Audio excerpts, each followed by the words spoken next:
How much do you understand about Jesus? నీకు యేసయ్య ఏం అర్థమయ్యాడు? ఆయన త్యాగం ఏం అర్థమైంది? నిన్ను నిలబెట్టిన విధానం నీకు అర్థమైందా? ఈ రోజున నీలో ఉన్న ప్రతిదీ దేవుడిచ్చిందే.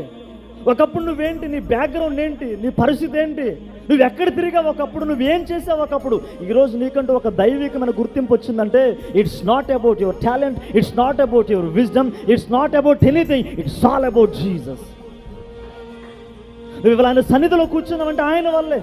ఆయన ప్రేమని ఆకర్షించింది, ఆయన ప్రేమని పాపములను తుడిచివేసింది, ఆయన ప్రేమని పాప జీవితాన్ని మార్చివేసింది. యేసయ్య ప్రేమ ఎంతవరకు అర్థమవుతుంది నీకు నిజంగా యేసయ్య ప్రేమ అర్థమైతే నువ్వు దేన్నైనా వదులుకుంటావు ఆయన కోసం. నీకు నిజంగా యేసయ్య ప్రేమ అర్థమైతే నువ్వు ఎవరినైనా వదులుకుంటావు ఆయన కోసం. ఈరోజున ఒకటే మాట మీ గుండెల్లోకి వెళ్ళనివ్వండి. నీ హృదయంలో యేసయ్య గురించి ఏమనుకుంటున్నావు? యేసయ్య మీద నీకు ఎంతో ప్రేమ ఉంది.